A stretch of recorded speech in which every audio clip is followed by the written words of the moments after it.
doesn't it take a lot of time and energy for honeybees to produce wax comb? And wouldn't it be more helpful to provide wax frames for them? What are the benefits? That's a question I had in the comments underneath the video I made called September Hive Care, Feeding Sam's Honeybees in Rob's Forest Garden. Well, in case you would like to know the answer, please keep watching, because I'm going to give a very convoluted and in-depth answer to that question. It's now January and the honeybees here in the apiary are overwintering, and I'd like to shelter from the wind. There's a bitter wind today.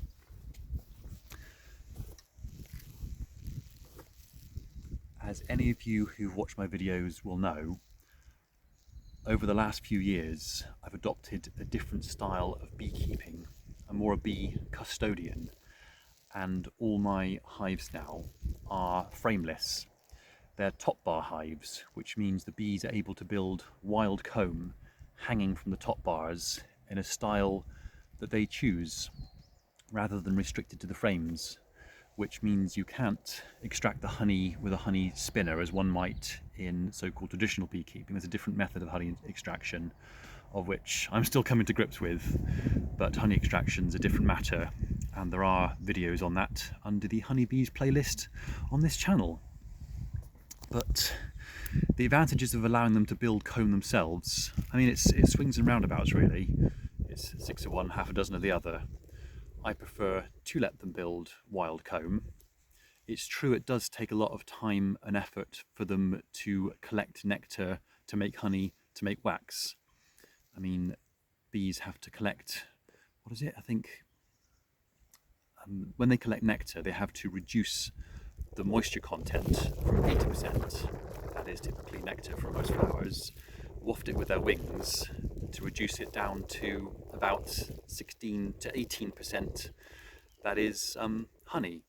And then once they've done that, they have to reduce the honey, the moisture content, a further 10 times or thereabouts, as well as ingesting it and then mixing it with enzymes through their wax glands to make wax. So yeah, to reduce it a further 10 times to make wax, which means it takes honeybees approximately visits to 30 million flowers to make a pound of wax. So yes, the nectar flow has to be really high for them to make wax, and it is a lot of time and effort, which is why many beekeepers at the beginning of the beekeeping year, in England that's usually April, they give them sheets of what's called foundation, which is a pre-pressed wax sheet that's inserted into a frame within the hive. I mean, these are foundation wax sheets that I have from my early years as a beekeeper when I used to use these, and you can see they have a pattern pressed into them, little indentations, and that is to mimic the cells that the bees would create in the wild comb themselves, and then they build upon these and draw them out, making them three-dimensional into worker bee cells. However, all these foundation sheets that you buy only have one size of cell printed into them, which is the worker bee cell, and not all honeybees are made equal. They're all different sizes, different strains of honeybee. I mean, here I've got, I don't know what the Latin name is. I started off with the, was it Apis melliflora? I can't even say it, melliflora.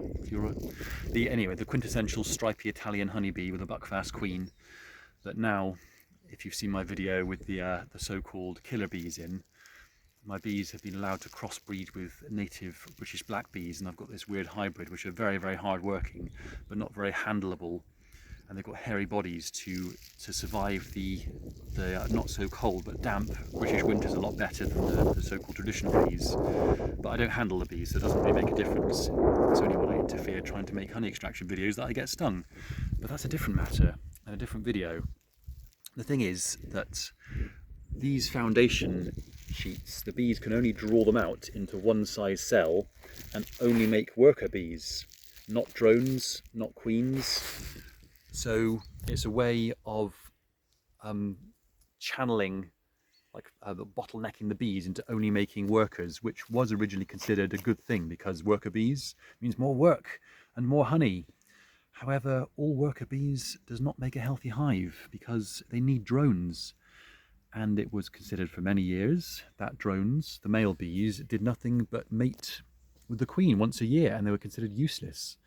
However, in recent times, through in-depth research, it's been found out that drones have myriad purposes that people just weren't aware of because they were looking at the honeybees more through a human lens, thinking, oh, you know, they just sit around in the hive not doing anything. But one of the many functions that drones actually perform in the hive, as you may or may not know, all bees can disconnect their wing muscles from their wings and vibrate their bodies and make heat. And drones gather together in groups around the newly laid larvae and keep them warm, thus providing essential a nursery, what's it, like a nursery role in bringing up new bees. So again, that's just one of many reasons to have drones in the hive. And the thing is, like with all wildlife, honeybees were around hundreds of millions of years before we started managing them, and they know best, so why force them into this shape? That's one reason I don't use foundation. Another reason is you don't know what's in it, because it's, I mean, when it's been tested, it's found that it's often cheap wax that beeswax that comes from commercial mismanaged hives. There are all kinds of artificial chemicals in there, including loads of antibiotics, which bees are given in certain countries in vast quantities as a way of a blanket counteracting diseases, which actually is a counterproductive effect long term, and that ends up in the wax that we buy. And I don't want that ending up in my honeybee colonies or in the honey that I'm going to eat. So in some ways it does save time. So it does speed the bees up early in the season, so they don't have to produce as much nectar to produce wax to get going with making the honey. So yes, it saves them time and effort. But at what cost? But at what cost? Well, I'll let you decide. That's just my tuppence worth. And yes, it does make for more honey production if that is indeed the reason you keep bees, solely for the honey, which I do not, although honey is a hugely valuable and highly medicinal byproduct of keeping bees.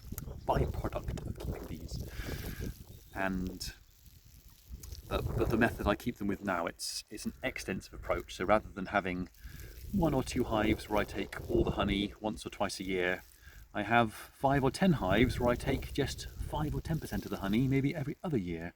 It keeps the bees healthy, not opening them up, and it's a lot less management for me. And so everyone's happy, really.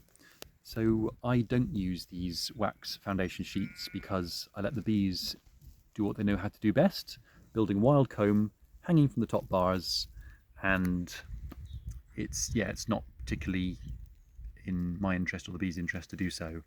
But you may think differently. I would love to hear from you in the comments. I'm sure there's more to say about that, about the properties of wax, about foundation and what's in it, and keeping bees for honey production or for the sake of pollination or both. But I'm trying to keep these videos under 10 minutes because if they're over 10 minutes, people don't click on them as much, and that's a terrible shame. And also it just gets a bit ranty and convoluted. But I hope that was interesting, and I would like that to be the beginning of a discussion rather than just this is fact, because as I keep saying, the more I know, the more I realise I don't know, and the less people know, the more stubbornly they know it. Okay, that was helpful. I think it was Terry you were called who asked the question, so thank you, Terry, for your question. I hope it helps you and other people at least get my point of view for now, until I gather new information and my opinion changes again. Okay, bye. Happy January.